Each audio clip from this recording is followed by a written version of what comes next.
Masih bersama Kompas Petang, Saudara. Setelah disebut-sebut akan melapor ke Kompolnas usai Bareskrim menyatakan ijazah Jokowi asli, pihak penuding ijazah palsu Jokowi, Roy Suryo, mengakui tim pembela ulama dan aktivis atau TPUA akan melapor atau membuat laporan itu.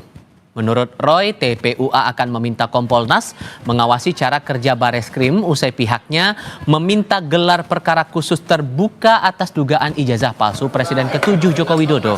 Gelar perkara khusus terbuka yang dimaksud yakni dengan mengundang pihak pelapor dan terlapor sekaligus memberi akses kepada wartawan.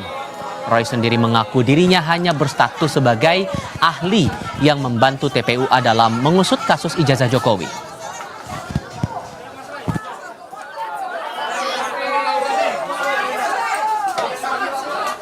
Sebenarnya kami, saya, Dr. Roy Suryo, Dr. Rismon Hasiholan Sianipar, dan juga Dr. Tifa, itu tidak merupakan bagian internal dari TPUA atau tim pembela ulama dan aktivis. Tapi kami adalah pihak yang terkait, pihak ahli yang diminta untuk membantu pelaporan TPUA kemarin ke Bareskrim Mabes Polri. TPUA kemudian kemarin menyampaikan surat kepada Karo Wasisdik, Kepala Biro Wasisdik atau pengawas penyidikan di Mabes Polri, untuk membuka kembali penyelidikan itu dan juga atau laporan Dumas itu, dan kemudian menyelenggarakan yang namanya gelar perkara khusus terbuka. Terbuka itu apa? Ini sesuai dengan Perkap, sesuai dengan peraturan Kapolri. Gelar perkara itu harus disaksikan oleh kedua belah pihak, bahkan disaksikan secara terbuka oleh wartawan, oleh semua pihak, sehingga bisa nilai benar atau tidaknya. Jadi sekali lagi kami mendukung semua pihak, termasuk pelaporan nanti dari TPUA kepada Kompolnas, kemudian kepada pihak-pihak lain yang mungkin diperlukan.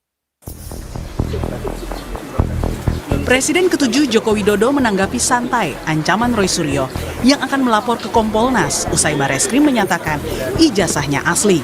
Roy akan melapor penyidik Bareskrim yang sudah melakukan uji laboratorium ijazah SMA dan perguruan tinggi milik Jokowi yang tidak transparan. Namun menurut Jokowi ini adalah cerminan jika penggugat ijazahnya tidak percaya dengan lembaga negara dan institusi publik, meskipun sudah banyak yang menegaskan keaslian ijazahnya. Setelah Bareskrim kemarin, Pak Roy Suryo mau melaporkan penyidik Pak karena tidak percaya sama ijazah.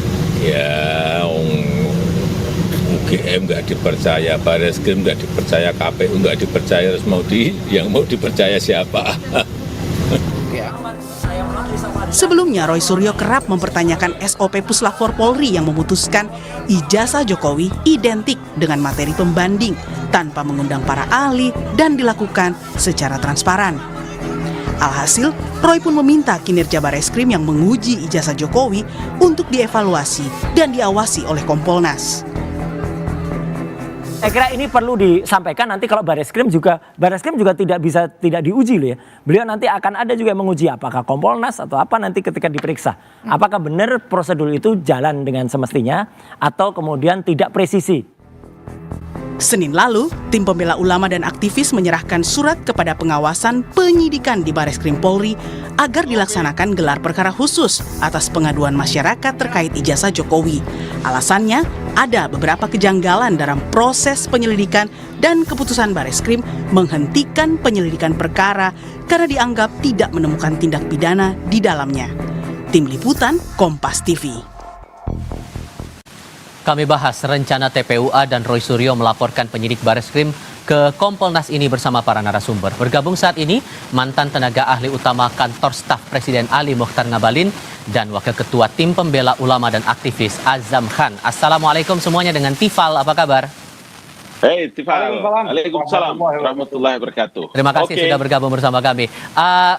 Bung Roy sudah mengadu ke Komnas HAM karena dugaan kriminalisasi, Bang Azam. Dan sekarang TPUA bareng dengan Bung Roy akan mengadu ke Kompolnas terhadap penyidik Bareskrim. Emang mau ngejar apa lagi sih, Bang Azam?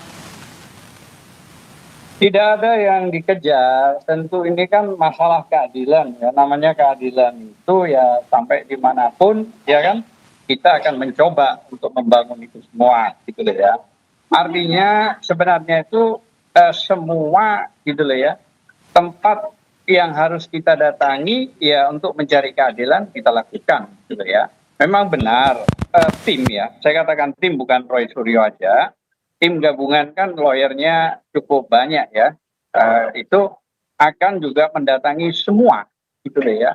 Artinya bukan cuma tadi Komnas HAM yang sudah kita datangi, kita beritahukan, gitu loh ya, karena situasi ini terjadi begini, termasuk juga Kompolnas, gitu loh ya. Ya. Kita juga akan mencoba untuk mendatangi, memberitahukan soal itu. Bahkan pada tingkat mempertimbangkan untuk menggugat kembali DPN perdatanya.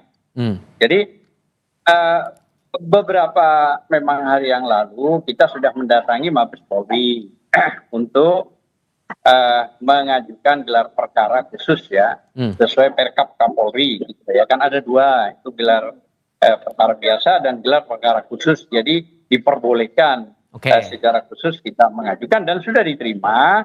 Bahkan semua sudah kita berikan ke Wasidik dan semua lah ya, tembusannya bahkan Presiden dan ya Kapolri gitu lah ya. Oke. Jadi saya butuh penegasan lagi. Jadi sesungguhnya yang Anda ingin adukan ke Kompolnas itu goalnya buat apa? Ya, tentang sebuah keadilan. Akan tetapi proses ini kan melalui tim nanti gabungannya. Jadi kan belum ke sana masih. Nah, tinggal menyusun.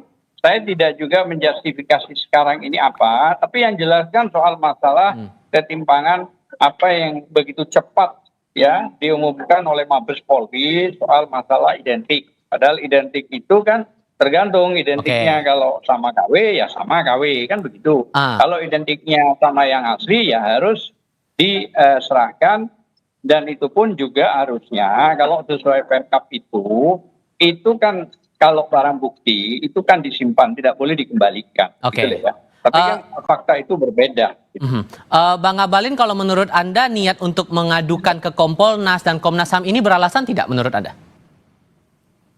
Ya, yang paling pokok sebetulnya itu sekarang adalah Bang Azam ya, ini ahlan wa sahlan, harus kabarkan kepada teman-teman mempersiapkan segala hal-hal yang terkait dengan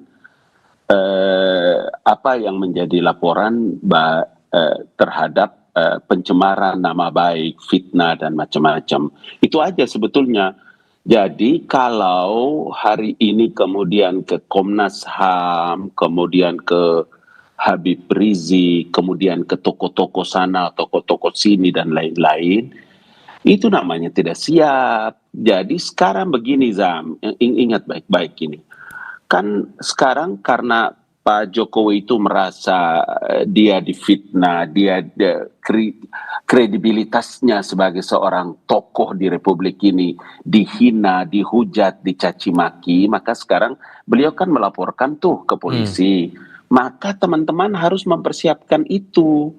Apa yang menjadi tuntutan, kemudian bagian yang mempertanggungjawabkan itu. Jadi kalau begini cara kawan-kawan ke Komnas HAM, ke toko ini, ke sana, kemari, itu nanti penilaiannya tidak bagus. Itu juga sebabnya kenapa kita harus memenuhi undangan Kompas TV atau teman-teman. Kenapa? Karena saya terus terang ingin mengatakan bahwa ini kan sudah terjadi efek kebenaran ilusi ini. Kebohongan yang berulang-ulang itu menjadi kebenaran. Kasihan masyarakatnya. Bayangkan, indikator politik Indonesia itu kemarin melakukan survei, itu kan 66 sekian persen loh.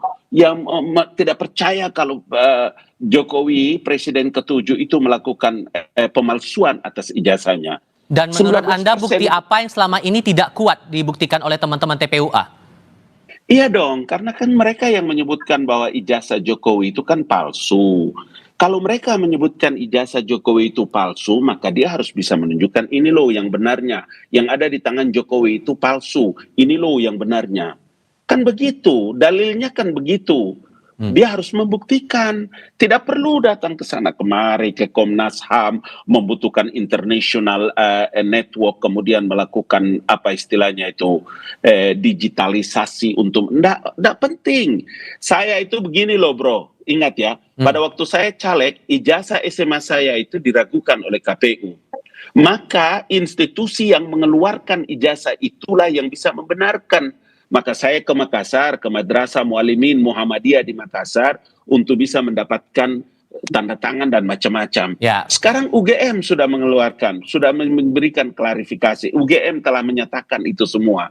Apalagi Nah, itulah yang saya selalu bilang, masa sih isu ijazah palsu ini kok begini panjang sih, hampir 10 tahun deh.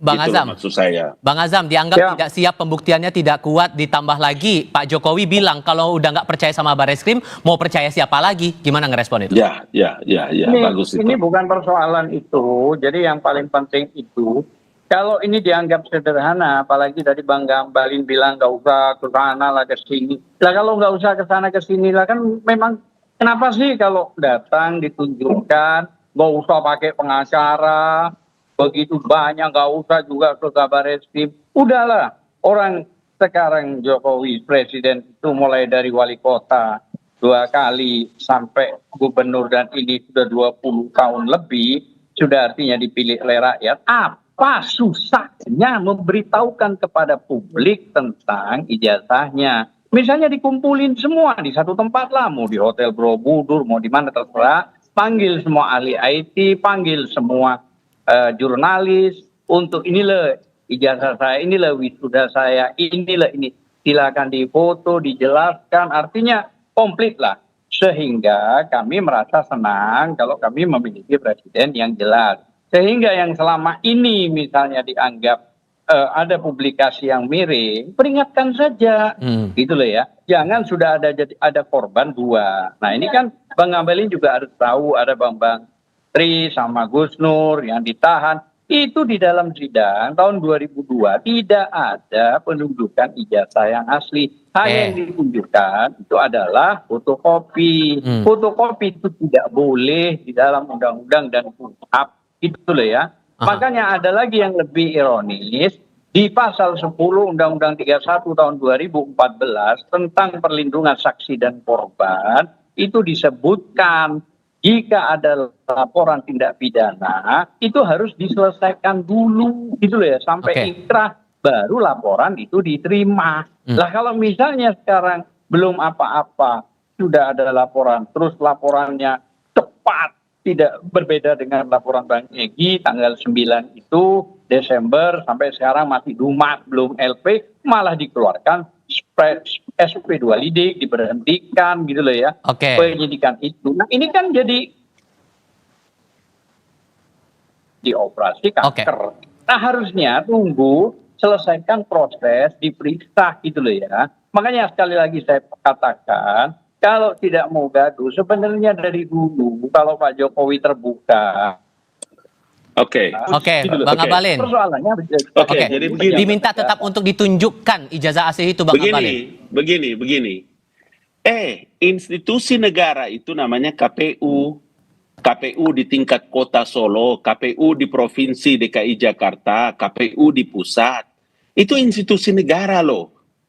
Untuk bisa orang menjadi calon wali kota, calon gubernur, calon presiden itu verifikasinya KPU. TPU apa itu? Tim pembela apa itu? Itu apa? Institusi apa? Kenapa justru kalian yang begitu terasa seperti hakim di atas segala hakim di Republik ini untuk menentukan sah tidaknya satu? Itu bagaimana itu, Zam? Please, tolong. Bagaimana bisa? Apa itu? Tim apa itu? Kenapa begitu? Gini. Jadi coba lihat dulu, Zam. Dengar dulu. Tadi waktu antum ngomong, anak dengar. Sekarang anak ngomong. Maksud saya begini, bos. Sekarang ini pemerintahan baru. Saya itu dengar langsung dari Presiden Joko Widodo pada waktu itu bahwa ya wes, sabar Ngabalin, karena kan ini sebentar lagi saya selesai. Mungkin saya selesai, sudah selesai. Terus kalau Presiden Jokowinya sudah selesai, masih terus dituntut soal ijazah. Mau ada apa? Apa karena anaknya ini sekarang wakil presiden, kemudian akan siap-siap juga nanti di 10 tahun akan datang setelah Prabowo dia jadi presiden, ataukah untuk dalam rangka meng-grounded orang punya harkat dan martabat, atau bagaimana? Itulah yang saya bilang, waktu kita sudah selesai deh. Kita harus menggunakan banyak waktu untuk kepentingan masa depan bangsa dan negara. Pemerintahan sudah bukan Jokowi lagi. Sekarang pemerintahan Prabowo Gibran, banyak program-program penting yang harus mereka laksanakan. Oke. Masa waktu kita habis di urusan yang begini-begini terus? Nah, tudingan Karena pertanyaan-pertanyaan tadi gimana jawabnya Bang Azam?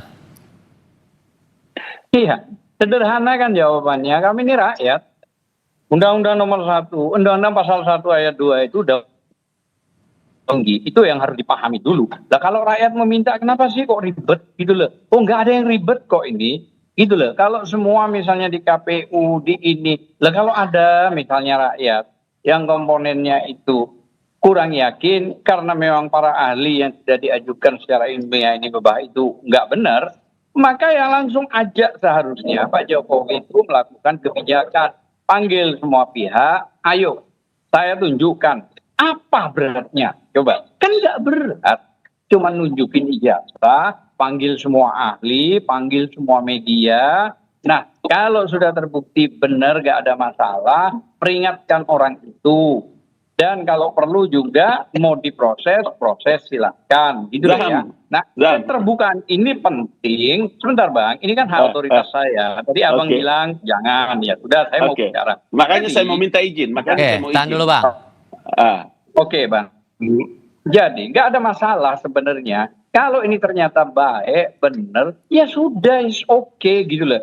Nah kalau perang begini, akhirnya kan terjadi, masa iya sih mantan presiden yang dipilih rakyat, mulai dari wali kota, gubernur, sampai presiden 2 kali, sekarang rakyatnya begini, terus kira-kira tanda kutip ya, mau mengkriminalisasi, loh apa nih kok ada alasan? Loh buktinya pada saat dipanggil, klarifikasi undangan itu ada pasal yang tidak mungkin dilakukan, pasal 32, 35 itu ITE itu nggak ada itu kan penekanan secara kriminalisasi. Kalau memang ini mengarah kepada pencemaran nama baik, yaitu fitnah, cukup di pasal 310, 311, kalaupun mau ITE pasal 27 cukup, bertarunglah di dalam sidang di situ. Tapi saya sekali lagi sangat menyayangkan seandainya dari awal Pak Jokowi itu membuka secara terbuka dan luar biasa, saya kira nggak sampai sebegininya loh. Itu alasan kenapa kemudian didorong gelar perkara khusus dan terbuka Bang Abalin. Itu beralasan tidak? Itu Bang Abalin? karena ada penghentian, karena ada penghentian penyelidikan yang masih berproses dan kita sudah ajukan 4-5 orang saksi yang ini diperiksa di Mabes Polri dan 7 video. Saya kasih, itu semua sudah ada. Silakan Bang Abalin. Orang itu kalau diteliti ijazahnya, saya tidak tahu ya apakah Pak Jokowi ini mau calon presiden lagi atau ada persyaratan apa lagi ya sehingga mereka ini ragu atau harus meminta keabsahan ijazah. Kan sudah selesai. Wali kotanya sudah selesai, gubernurnya sudah selesai, presidennya sudah selesai. Ada urusan apa lagi ini? Apakah kalau Gibran itu tidak jadi wakil presiden sekarang kira-kira masih nggak ya? Itu pertanyaan besar loh. Karena sesuatu yang tidak masuk akal. Institusi negara sekali lagi yang namanya Komisi Pemilihan Umum yang punya kewenangan melakukan verifikasi itu sampai lolos menjadi wali kota, menjadi gubernur, menjadi presiden 2 periode. Apalagi ini dengan Jokowi sekarang. Please, hey, orang semua bingung loh, apa urusannya nih dengan TPPU, KTPP apa segala macam ini. Apa urusannya? Kenapa ini menjadi bulan-bulanan? 10 tahun loh, saya kan bilang loh, isu ijazah ini 10 tahun beliau sejak menjadi presiden. Mungkin ya karena jadi presiden, jadi kepentingan politik, kemudian serang-serang ijazah sana, ijazah sini, iyalah, oke lah, nggak apa-apa. Diam-diam pada waktu itu, Jokowi nggak ini. Begitu berhenti jadi presiden, masih juga. Hey, apa ini? Ada urusan apa ini sebetulnya? Apa karena target-target 2029 masih jauh kan? Masih jauh. Please, nggak usah dulu masuk ke wilayah.